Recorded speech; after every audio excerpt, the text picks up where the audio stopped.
Welcome to the second episode of Family Meal at Rethink Food, a series of important conversations where we talk with chefs, influencers, policymakers, politicians about the future of food, equity and sustainability in the food system, a lot of other topics relating around food.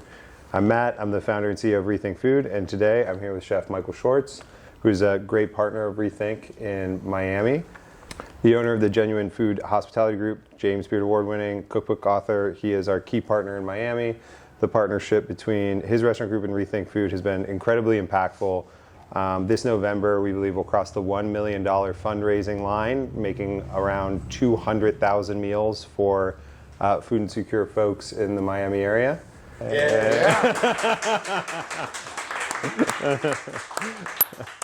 Super honored to have you here. It's cooking a dinner tomorrow night at the James Beard platform. Yes, it's my pleasure. Chat a little bit about work. Really, it's nice to meet all these fine young people. Before we jumped on over, we were talking a little bit about like the evolution of the Miami food scene, and I'm curious, like, you know, watching it ramp up and then seeing what happening, and then how's it going now? It's just kind of changed quite a bit, right? You know, I've been in Miami for about 30 years. Yeah. I moved there from here in the mid-90s. And at that time, you know, there wasn't really a lot going on in Miami, but it was starting to sort of pop. South Beach, you know, and we saw, my business partner and I at the time saw an opportunity to do something in Miami. All the model agencies were there, lots of celebrities, and so it was a party. And we saw an opportunity to open a restaurant that wasn't that was more about the food and service and hospitality. Just sort of fast forward 5 years, when COVID happened, you know, we shut down all our restaurants like everyone else did, but Florida opened quickly. Yeah. And for better or for worse, the government, the climate there allowed businesses to open, and we opened. And everyone moved to Miami. Yeah. Like, it was the only place for a long time that was open. People weren't traveling to Europe. So in 2022, there was this huge spike in business, right? And I would say since COVID, you know, we really haven't been able to figure out what the new normal is. Yeah. COVID was, the bottom dropped out, and then we sort of built back. 22 was a boom, like the busiest year ever for everyone. And then since then, it sort of leveled out. The rest of the world opened up. People started traveling again. And during that time, all these restaurants opened, and people moved there. But I would say not enough people moved to support all the new restaurants that moved there and opened. So, you know, it's weird. It'll course correct like it always does. And in a lot of ways, Miami has evolved as a legitimate food town. But frustratingly, you know, it's still sort of very much about party and flash. You know, the food scene, I think there's a lot of good chef-driven restaurants that focus on hospitality and food, but a lot of that gets lost in sort of the national spotlight. The area that you're in specifically kind of has like a rich history of evolution. I mean, like when you opened it, there was there was nothing. So Michael's Genuine is our flagship restaurant, and we'll turn 18 in March. When I chose the location, I mean, there was nothing there. The design district was essentially and historically a place where designers and architects shop for their clients for home furnishing. There was not much going on there, but I was drawn to the fact that it was accessible to Miami Beach and that little neighborhood around the design district in north and south. And people could get to it easy. I could afford the rent. And I had no idea. I mean, fast forward now, it's like Rodeo Drive. And so it's interesting. It's changed. You know, the clientele has changed, the demographic, but it's been amazing. And people are always like, well, you're a genius. How did you know? Like, what? You know, we didn't know. We just opened a restaurant, and it took off, and it's evolved and changed, but in a lot of ways just stayed true to what it's always been. It's in the name. It's genuine. Genuine. Yeah, I really appreciate that. How do you see, like, you know, workers dealing with, like, you know, all these new restaurants and brands that came in? And I know I've heard around town that, like, a lot of them are not really doing great, like the new ones that have kind of come in. And then how does that work for like the cooks? Like, I don't know. They just There's like this trend of super high-end, large money build-out restaurants, like built to do $20 million in revenue a year. Yeah. Like a dozen of them opened and will open within the last 2 years. And so they come in with unlimited money, usually not their own money, and they blow up the pay scale. People leave for $1.50, and in the meantime, we're trying to engage employees and offer better benefits and opportunity and all these things around the HR initiatives. Yeah, it's tough because you want to pay a living wage, but then you also want to run a business to make money. Yeah. And so doing both of those things at the same time is hard. And you're right. Everything is more expensive. We have people that have been there 10 years or 15 years, and then we have people that come and go. Yeah. And everything in between. We have people that have risen up the ranks to become director positions from line cook positions, and then we have people that started as line cooks and are still line cooks. Yeah. And it takes a village, so we need all those people. So the way we worked together, was this kind of kooky idea around adding a small opt-out, which was the big topic of discussion for many months. Yeah, I was against it. I know. I'm not gonna lie. I know. It took me a while to understand it and to embrace it. Yeah. And to really get behind it. Yeah. And it was really Sunil. Yeah. So we're just gonna do it. And we started out with 1%. And then he's like, let's do 2. I'm like, I didn't want to do 1. But we did it. And so I don't ever want to take credit for what we're doing. Yeah. Because it's really him and you guys. And we're just like the conduit. And the reason it's successful for us is that it's easy. Yeah. And it's easy because you guys make it easy. Yeah. It makes me feel good that we raise the money, we meet the people that the meals go to, and meet the restaurant partners that are getting support, and it's great. But it's not me. It's been an amazing program, and we met some really, really great people. The biggest challenge that we have is just the ongoing training, right, and constant gentle pressure with the staff so that they're invested in it. And when we do events together, or when you guys bring family meal, or when they go to visit the distribution center at St. La or whatever it is, that's when the connection happens. Yeah. And that they can understand it. Well, that's the magic of what you guys do. Because it's a whole bunch of people that just do what they think is right. Yeah. And someone's connecting the dots, and it works. Yeah. And so, kudos to you. You should take all the credit. You guys all. That's what I think. Thank you. I think it's just like a group of people that are all trying to accomplish a common goal, who do what they are good at and they feel is right. And if everybody does that little bit, it doesn't feel like work. Right. Like a good kitchen. So we have this artificial intelligence bowl. Has anybody walked into one of your restaurants and asked is the Michael of Michael's Genuine actually real?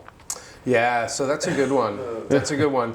I remember standing at the podium of the reservation desk, and someone came in, and there was a line of people, and he got up, and he wanted a reservation. He didn't have a reservation, but I was standing there, and I don't know why. Whenever I'm at the reservation podium, it's not a good thing, because I'll do stuff that shouldn't. I seat anybody, but the guy's like, I have a reservation, and I looked, and I'm like, well, I don't see it. He's like, well, I know Michael. He's like, all right, well, let me go get him. What is that what he said? Let me go get him? Yeah, and then I turned around and came back. I'm like, hey. He's like, I gave him a table. What's harder, winning a James Beard Award or finding a parking spot in the design district? That's funny. Definitely winning the James Beard Award, because I get to pull right into valet every time I leave my car right there. And that's like gold, actually, because, well, the design district's easy to park in now because there's all these parking structures. Yeah. But winning the James Beard Award was a thrill, and that was no easy feat. That was a lifetime of work. But it was forever ago. It was 14 years ago. Miami just won, since mine just won this year, for the same category 14 years later. Who won it this year? Val Chang. Yeah, phenomenon. Super talented, young, but it's been great. You know, and Michelin for me, I never really paid attention to Michelin because I've been in Miami so long and it never existed there. Yeah. But a lot of people are like, well, you should have got a star. And I never thought of Michael's Genuine as a Michelin star restaurant. Really? No, I don't think so.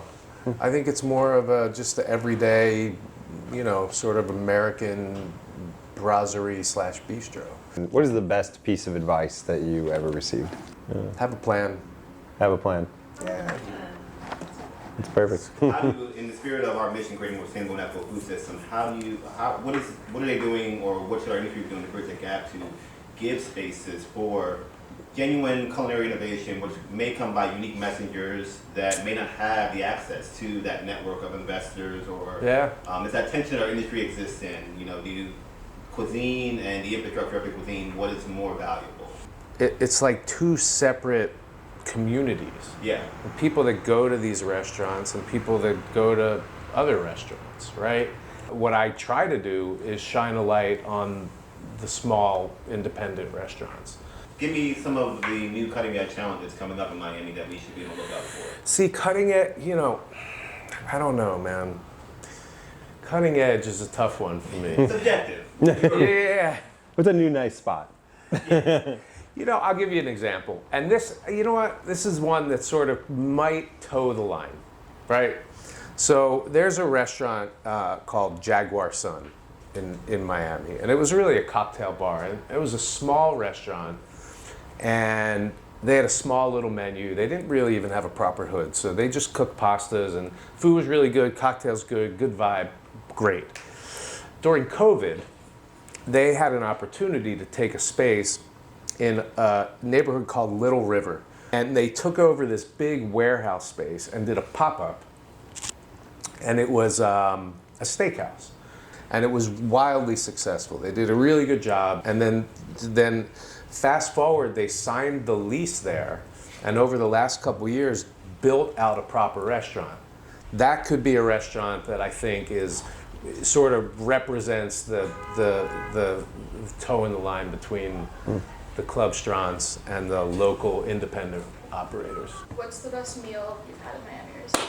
I would say there, I went for friends and family. I'm curious as to kind of what is the relationship between the local farmers, growers, and restaurants? Yeah, it's interesting. Like, I spent a lot of time in my career trying to educate consumers and support local farmers, of which there's not a ton, but there's a good handful. And there's more now than there used to be. But if it's not convenient for chefs, they're not going to do it. Yeah. And it's not convenient because there's not a place, they can't just go to Union Square, fill up a car, get in your car and drive it to the restaurant. It doesn't exist. So you have to forge relationships with farmers and go out of your way. And I always say, like, chefs are lazy in that regard. Like, if I can't get it from the guy who's going to just bring me my stuff and I know it's going to be the same every time I order it, they're not going to order it. Yeah. And so, particularly at Michael's Genuine, in the beginning, that was what we did. We made relationships with farmers. They always knew that if they got stuck with a bumper crop, that we would take it all. And we would just change the menu, and we would pepper the menu with whatever it is we had a lot of. You could see one ingredient in 3 or 4 or more dishes.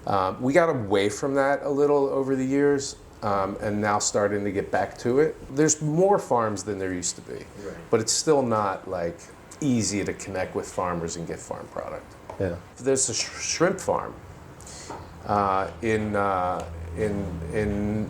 northwest Florida.